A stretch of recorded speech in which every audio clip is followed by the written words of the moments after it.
สวัสดีครับเอฟซีสาวน้อยเอฟซีน้องอิงที่รักและเคารพทุกท่านครับอุ้งอิงสุดยอดจริงหนึ่งเดียวในประเทศไทยที่ทำได้อันนี้อุ้งอิงสุดยอดอีกดีครับเป็นซุปเปอร์สตาร์เป็นนักร้องหนึ่งเดียวในประเทศไทยครับที่ทำได้แบบนี้ครับทำเรื่องอะไรยังไงเดี๋ยวผมเล่าให้ฟังฝากกดไลค์กดแชร์กดกระดิ่งแจ้งเตือนเพื่อเป็นกำลังใจให้กับทางช่องครับผมเรื่องที่หนึ่งครับน้องอิงตั้งแต่เขามาตั้งแต่มื้อแรกนะครับที่เขามาอยู่ในวงสาวน้อยเพชรบ้านแพงนะครับจนถึงวันนี้นะครับเป็นคนเดียวเท่านั้นครับที่ทำได้ครับคันบ่แม่นน้องอิงนี่เฮ็ดบ่ได้แน่นอนพี่น้องเรื่องอิหยัง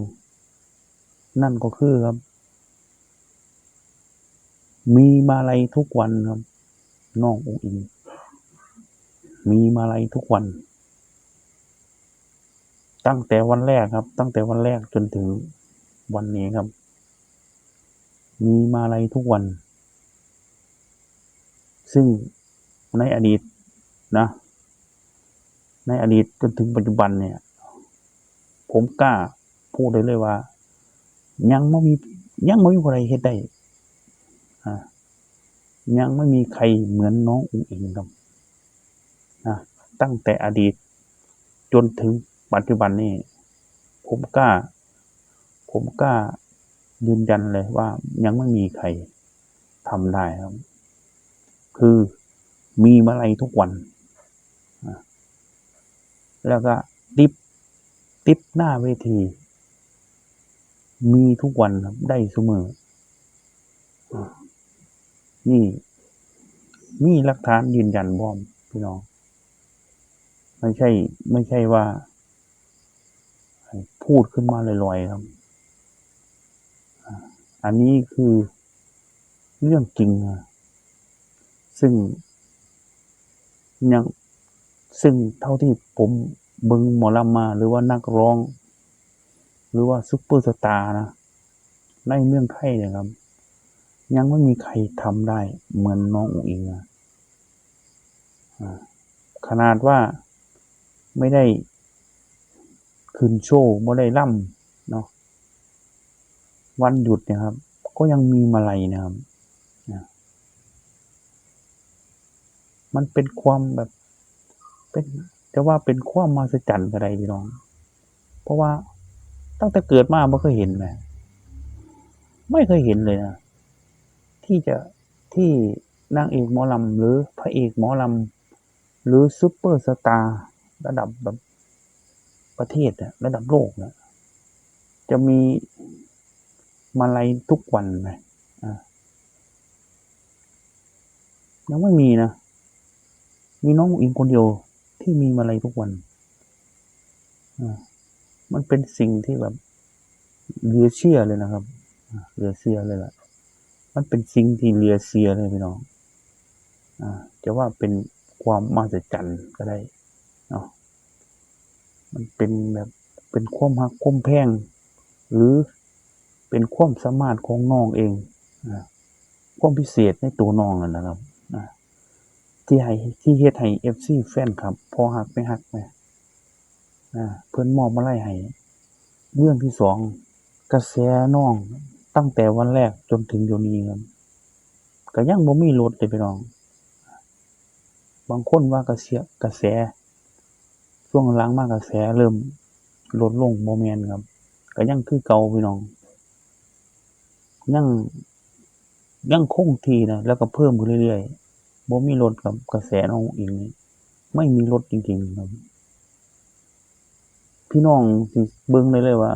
น้องไปเล่นแต่ละงานนี่อ้าว FC แฟนคลับนี่แบบเหนียวแน่นครับพี่น้องเคยเห็นบ่ซุปเปอร์สตาร์หรือแบบนักร้องนางเอกพระเอกเนาะเดินทางมาถึงนี่สิมีคนไปล้อมรถตู้ไปยืนถ่ายรูปพี่น้องเคยเห็นอ่า ฟิลิปปินส์ท่านอื่นๆไหมครับ ที่ทำที่มีภาพแบบนี้มีภาพแบบนี้เกิดขึ้นบ่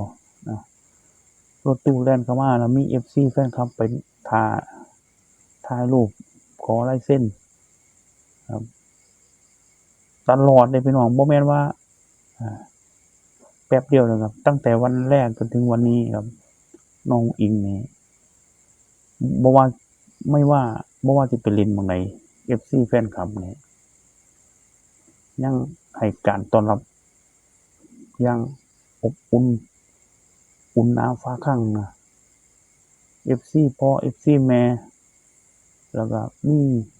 เดี๋ยวนี้มีทั้งวัยรุ่นมีทั้งเด็กครับมาขอถ่ายรูปขอลายเซ็นตลอดซึ่ง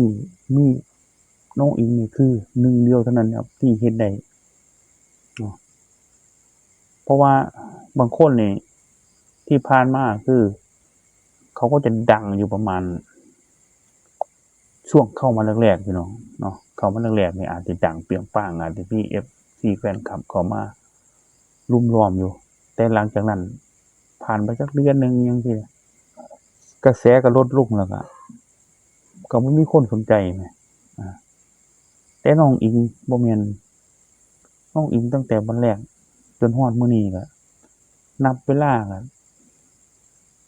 น่าจะ2 ปีแล้วนะ2 ปีกว่าแล้วพี่น้องกระแสน้องก็ยังคือเก่านะยังไม่มีทีท่าว่าจะลดลงครับไปเล่นเมืองใดนี่ขอให้ฟ้าฝนเนาะบ่ตกสภาพอากาศดีๆนะครับรับรองว่าคนเนี่ยครับคนเนี่ยแทบทุกสนามพี่น้องนี่คือกระแสน้องนี่คือคงที่จริงๆบ่มีลดครับเรื่องที่3ครับงานล้อมวิกนี่เจ้าภาพเจ้าการเจ้างานเนาะเก็บเงินได้เป็นล้านนี่หลายงานเลยพี่น้องบ่แม่นว่าเล่นๆครับเจ้าภาพเก็บเงินได้เป็นล้านนี่บ่ธรรมดาครับเนาะสำหรับวงหมอลำเก็บบัตรละ100 ซาวเก็บเงินได้เป็นล้านนี่ครับบ่ธรรมดาครับถือว่ากระแสคันกระแสบ่ดีอีหลีนี่เก็บบ่ได้แท้น้องพี่น้องเก็บเงินได้เป็นล้านนี่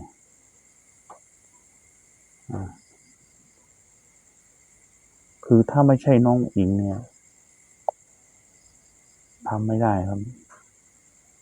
เพราะว่าเท่าที่ผ่านมาเนี่ยก็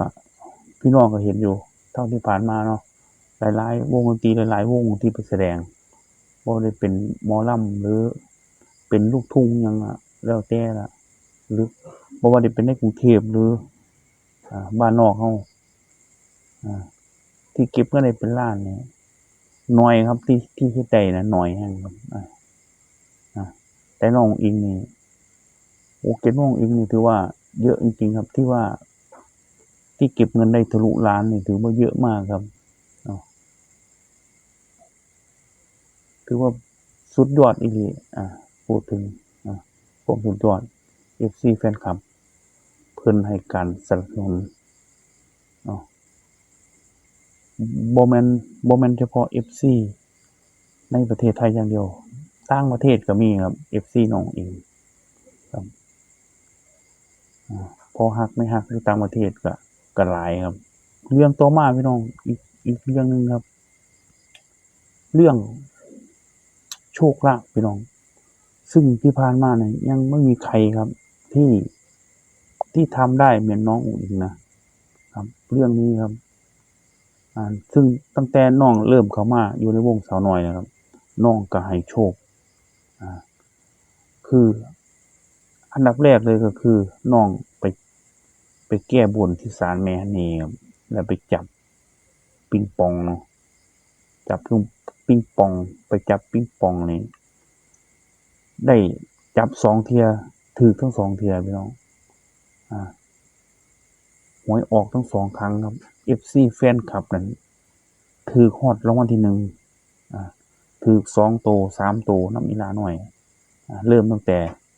ไปจับคูปองที่ศาลแม่ฮันนี่ครับ หลังจากนั้นน้องก็ให้โชคมาเรื่อยๆเนาะ